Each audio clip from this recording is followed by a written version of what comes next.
সবাইকে জানাই শুভ সকাল। আশা করি সকলেই খুব ভালো আছেন। আমি আপনাদের কৃষ্ণা, আর আপনারা দেখছেন কৃষ্ণা দৈনন্দিন অ্যান্ড বিয়ন্ড। আজ আমি আবার একটা নতুন পার্ট নিয়ে এসেছি। আপনাদের শুরুতেই বলে রাখি, আমার ভিডিওগুলো হয়তো একটু লেট করে দিচ্ছি, কিন্তু কি বলুন তো, একটা পার্টের পর আরেকটা পার্ট দিলে দেখতে ভালো লাগে। আপনারা আগের আমার ভিডিওতে দেখে থাকবেন, আমি বাবার বাড়িতে ছিলাম। ওখানে ওই একটা সপ্তাহ মতো ছিলাম, থেকে আবার চলে এসেছি মেদিনীপুরে। এবার সুব্রত তো আমাদের সাথে আসেনি, আর 2 দিন পর ও চলে আসবে। এর সাথে আলতা সিঁদুর,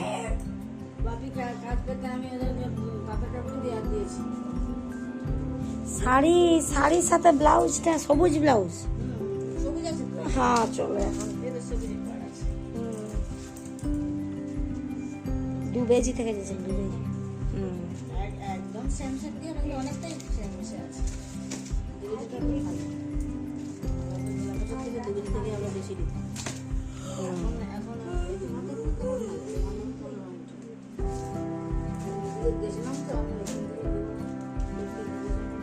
এসো মিলি, একটু ম্যাগি আনো না, ভাইকে করে দিই, তোমরাও খাবে একটু করে। যাবে? আমি যাবো বলতে, কালকে থাকবো না, ওই জন্য বলছে দুধ, যার কাছে দুধ আনা হয় ওকে বলবে যে কালকে নেবো না দুধ।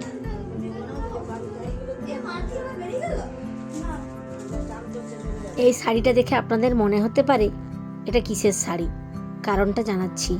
কালকে আমরা যাব একটা স্বাদের অনুষ্ঠানে, তাই আজ বিকেল থেকেই ব্যাগ ট্যাগ গোছানো চলছে। এটা পরের দিন সকাল, আমরা সবাই রেডি হয়ে গেছি। চলুন আপনাদেরও সাথে নিয়ে যাচ্ছি।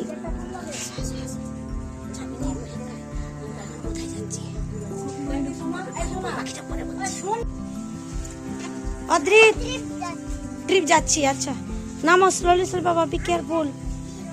হ্যাঁ, সে কোথাও যাবে, স্টেপ কাউন্ট করবে।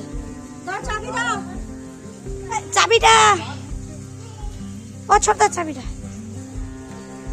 গাড়ি কোথায়? সবাইকে একটু ভিডিও নিচ্ছি আমি।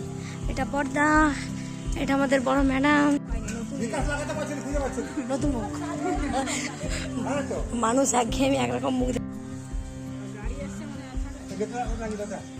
এই যে আমাদের ছোট ম্যাডাম রেডি। তোমার মনু পৌঁছাবো পরে বলবে, সেটাই তো দেখার।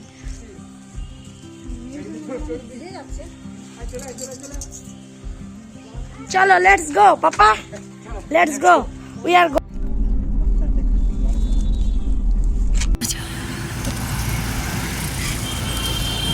তোমার ব্যাক ফ্রন্ট দুটো হয়। অনুষ্কা, অনুষ্কা মামা এদিকে, এদিকে।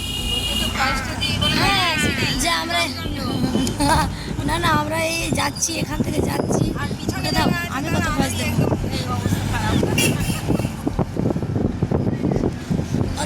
কোথায় যাচ্ছ? কোথায় যাচ্ছ?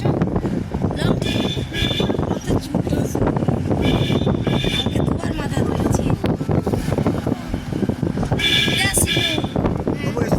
দাদাজির বাড়ি।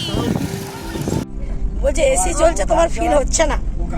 হ্যাঁ, ওইখানে হাত দাও না, ওই যে ওই হোলটা, এগুলো স্পিকার। তাহলে ওটা স্পিকার আসছে না, এটাও আসছে না। এসি এ আছে ওইখানে সামনে।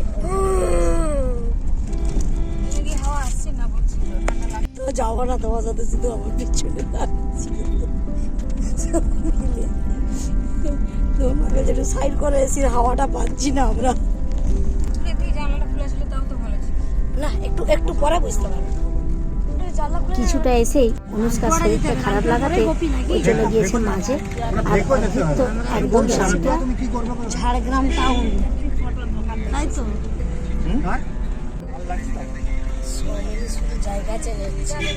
আর গরমে পুরো অবস্থা খারাপ, কাঁচা অবস্থা। অনুষ্কা খান চলে গেছে মামা রে। অনুষ্কা এদিকে, ঠিক আছিস? অদ্রিত বলে আর তোমার কাছে আমি যাবো না। আমাকে আমাকে তখন আমি বলছি তুই যা, সে টিপে রেখেছে, আমি যাবো না, মামাকে কাছ থেকে আমি যাবো না। এখন ওখানে গিয়ে আরামটা পেয়েছে। গোপীবল্লভপুর ঢোকার আগে যে ব্রিজটা পেরোতে হয় সুবর্ণরেখা নদীর ওপরে, এখন আমরা ওইখানে। এরপরে পৌঁছাবো গোপীবল্লভপুর। ঘর ডাকবেও না, দেখা পারলি? বলো একটু মুখে বলবে তো, চলো আমার ঘর দিকে চলো। এখানে হ্যাঁ একদম মোড়ের কাজটাতে আমি এসেছিলাম তো। সুতাঘর, সুতাঘরটা আমার ভাইয়ের দোকান। সোজা সোজা চলো। আমার তো রাখছে, হ্যাঁ আরো বলছে। একটু আগে আপনারা যে ভয়েসটা শুনলেন, ওটা আমি আমার বড় ননদকে একটু লাগছিলাম। বড় ননদের বাড়ি মানে দেশ বাড়ি প্রপার গোপীবল্লভপুরে, একদম ওই চৌমাথার মোড়ে যে সুতাঘর আছে ওই ঘরটা। তো তাই বলছিলাম যে তুমি আমরাকে ডাকবেও না, নিয়েও যাবে না। তো বড় ননদ এখন থাকে মেদিনীপুরে, ওখানেই বাড়ি করে নিয়েছে।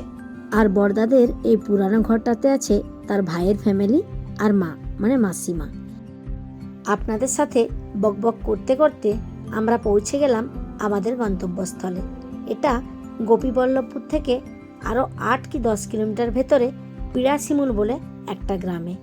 এই দেখুন, আমরা আজ এসেছি আমার বড় মাসি শাশুড়ির বাড়ি। বড় মাসি শাশুড়ির বৌমারাই স্বাদের অনুষ্ঠান, এটা 9 মাসের স্বাদের অনুষ্ঠান। তো চলুন এবার ভেতরে যাওয়া যাক। লাস্ট 1 বছর আগেই আমরা এই মাসিমণির বাড়িতে এসেছিলাম, তখন আমাদের সাথে সুব্রতও ছিল। আজকে গরমটা যা পড়েছে, শুধু মনে হচ্ছে ঠান্ডা ঠান্ডা ফ্রিজের জল খাই। এখানে বড় মামিমাও এসেছে। ডিসেম্বর মাসে আমার ব্লগ যদি কেউ দেখে থাকেন, এই মামিমাকে দেখে থাকবেন। তখন আমরা যে পিকনিকটা করেছিলাম, এই মামিমাই মেন উদ্যোক্তা। চলুন আজকে সকালের ব্রেকফাস্টে কি কি আছে একবার দেখে নিই। এখানে লুচি, সুজি, আর সাথে ছিল মিষ্টি, ঘুগনি, আর একটা আমার শ্বশুর বাড়িতে বলে ওটা সরু চাকলি, কিছুটা দেখতে ধোসার মতো, মানে ওই চাল বিড়ি এইসব দিয়ে বানানো হয়। আর এই দেখুন আমরা পৌঁছেছি অনেকটা দেরি করে, খাওয়াও হয়ে গেছে আর ঘুগনিও প্রায় শেষ। চলুন আজকে যার জন্য এখানে আসা তার পরিচয়টা একটু করিয়ে দিই।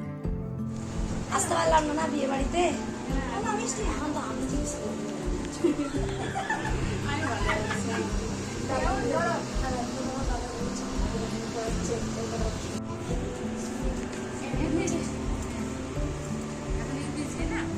হ্যাঁ এলকেজি শেষ হলো, এবার ইউকেজিতে উঠবে ববিতা একটু।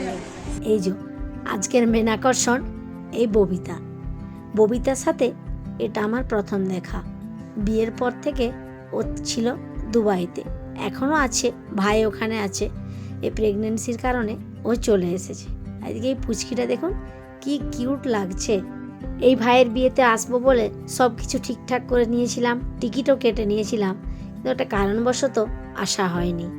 তারপর মাঝখানে গত বছর যখন গরমের সময় সুব্রত সাথে এসেছিলাম, তখন ববিতা ছিল দুবাইয়ে। আর এই হচ্ছে মাসিমণি, মানে আমার মাসি শাশুড়ি। তাই আমার সাথে ববিতার এই প্রথম দেখা, প্রথম আলাপ। আর সুব্রতর সাথে এখনও আলাপই হয়নি। এখন ববিতা রেডি হয়ে বসে পড়েছে চেয়ারে, চলছে আশীর্বাদ পর্ব। এই যারা আশীর্বাদ এখন করছেন, আমার যে মাসি শাশুড়ি বললাম মাসিমণি, উনি ওই আইসিডিএসের যে সুপারভাইজার আছে ওই পোস্টে কাজ করেন। তো তারই এগুলো সব সহকর্মীরা আর কি, মাসিমণির সব সহকর্মীরাই এসেছেন, তারা একটু আশীর্বাদ পর্ব সেরে নিচ্ছেন। চলুন আপনাদের আরেকটা জিনিস দেখাই। এটা আমি এই প্রথম দেখছি। আপনাদের কারোর কি এই নিয়ম আছে? যদি থাকে আমাকে একটু কমেন্ট করে জানাবেন। এই রুমটাতে এসে দেখি এখানে দেখুন কত কলা কাটা হচ্ছে, আর তার সাথে আমার 2 ননদিনী বসে পড়েছে আরও কিছু ফল কাটার জন্য। এখানে নিয়ম নাকি যারা খেতে বসবে প্রথমে থালাতে ফল কিছু দেওয়া হয়, তারপর যে যে জিনিসগুলো সব বানানো হয়েছে সেই সব জিনিসগুলো দেওয়া হয়। ঘড়ির কাঁটায় এখন দুপুর 1:30। যারা গ্রামের নিমন্ত্রিতরা ছিলেন অনেকেই চলে এসেছেন, খাওয়া দাওয়া শুরু হয়ে গিয়েছে। আর যে হারে গরম আজকে, মানুষ মনে হচ্ছে না যে একটু খেয়েও শান্তি পাবে। আয়োজন তো অনেক কিছুই আছে।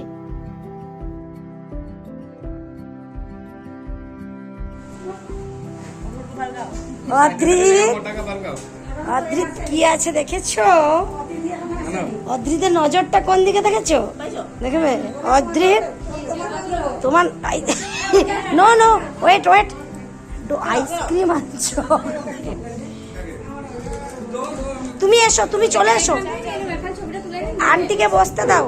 ও হ্যাঁ, আন্টিকে একটু খাইয়ে দাও তো, দাও দাও, ওপেন করো ওপেন করো, একটু খুলে দাও, একটু খুলে দাও, তুমি একটু খাইয়ে দাও, দেন তুমি খেয়ে নেবে।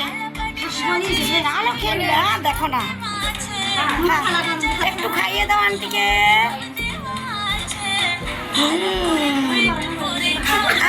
ঠিক আছে ঠিক আছে, খাও খাও, কোনো অসুবিধা নেই।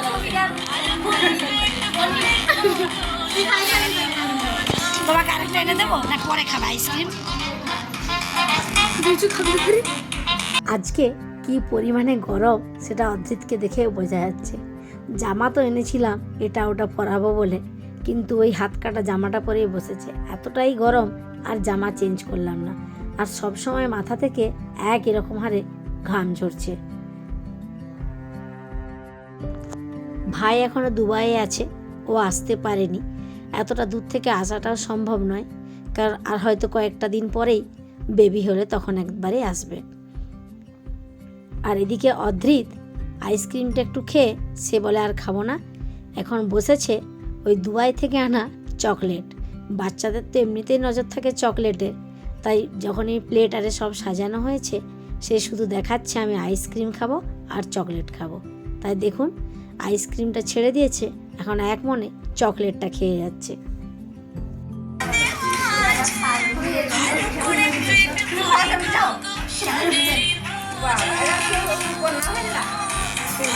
কেমন ফিল করছে বলো গরমটা? গরম লাগছে না? বলছে পাশে যারা আছে তারা আসবে, নাহলে সবাইকে নিয়ে নেবো। হ্যাঁ সেটাই তো দেখছি।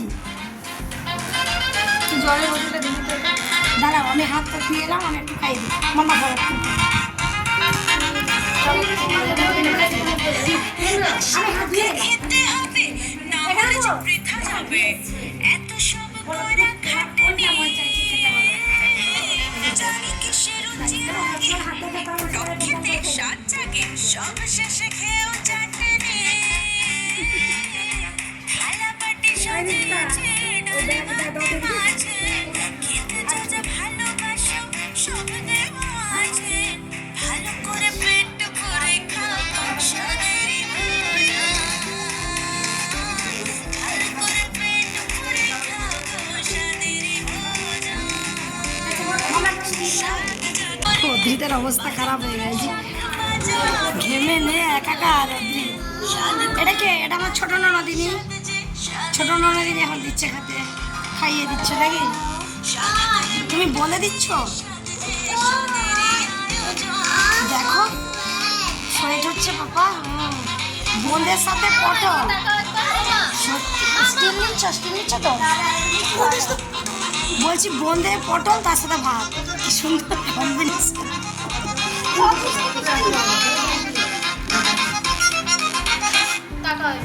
সুখী হবে গরবে নিমা সুখী হবে গরবে নিমা ও আসবে রে আসবে সে কোলে আলো করে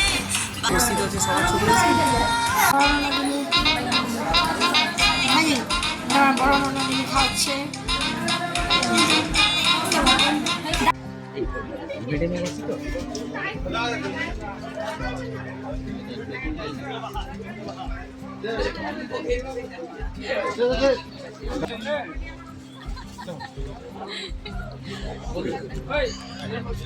হ্যাঁ এবার লাগছে জামাই জামাই একদম।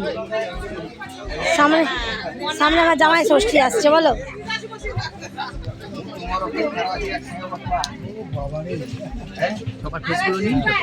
একদম এইবার আসছে একদম। তোমার গরমটা কি জিনিস? খাওয়া দাওয়ার পর্ব মিটে গেছে, এবার আমরা একটু এসেছি জেঠু বাড়িতে, মানে আমার শ্বশুরমশাইয়ের দাদার বাড়ি, সুব্রতর জেঠু বাড়ি। তো এটা আছে একটা পাশের দাদার বাড়িতে, অনুপদার বাড়ি। তো ওখানে এসে দেখি কি সুন্দর পেঁয়াজগুলো ঝুলছে, দেখুন এত সুন্দর লাগছে দেখে এখানে আমি একটু ভিডিও করে নিলাম। এই সারা বছর পরিশ্রম করে তার ফসলগুলো ঝুলছে উপরে, আর এই ঝুলিয়ে রাখার কারণ হয়তো অনেকেই জানেন, এর যে গাছটা থাকে পুরো গাছটা শুকিয়ে গেলে গাছ সহই ঝুলিয়ে রাখে যাতে সারা বছর পেঁয়াজগুলো ভালো থাকে। এই গাছটা কেটে দিলে নাকি পেঁয়াজগুলো খুব তাড়াতাড়ি নষ্ট হয়ে যায়, তাই এখানে পেঁয়াজ আর সাথে রসুনও ঝুলানো আছে। এখন আমরা একটু যাব নদীর পাড়ে, আর এই যে দেখছেন ভাগ্নি অনুষ্কা, পাশে হচ্ছে জেঠুর বৌমা। আমাদের সম্পর্ক আমরা দুই যা। গ্রামের প্রায় শুরুতেই ছিল মাসিমণির বাড়ি, আর গ্রামটা শেষে আছে এই দেখুন কি বিশাল সুবর্ণরেখা নদী। আমরা তাই হেঁটে হেঁটে একটু এই নদীর ধারে এসেছি।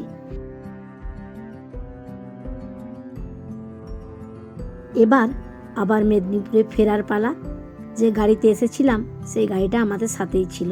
আর দেখুন এই গ্রামে কি বানরের উপদ্রব। এখন আমরা সবাই গাড়িতে উঠে পড়েছি। আসার সময় ছিলাম পিছনটাতে, এবার বসেছি মাঝখানটায়। পিছনটাতে অদ্রিতকে কোলে নিয়ে একটু বসতে অসুবিধা হচ্ছিল। এখন বিকেল 6টা, আমাদের পৌঁছতে পৌঁছতে হয়তো 8:30 কি 9টা হয়ে যাবে। চলুন আজ তাহলে এখানেই শেষ করলাম। আজকের ব্লগটা একটু বড়ই হয়ে গিয়েছে। যারা এতক্ষণ আমার ব্লগ ধৈর্য ধরে দেখলেন তাদেরকে অসংখ্য ধন্যবাদ। আবারও আসবো পরের পার্ট নিয়ে। ততক্ষণে সবাই ভালো থাকবেন, সুস্থ থাকবেন। আর আজকের ব্লগটা কেমন লাগলো একটু কমেন্ট করে জানাবেন। আজ তাহলে আসি, দেখা হচ্ছে পরের ব্লগে।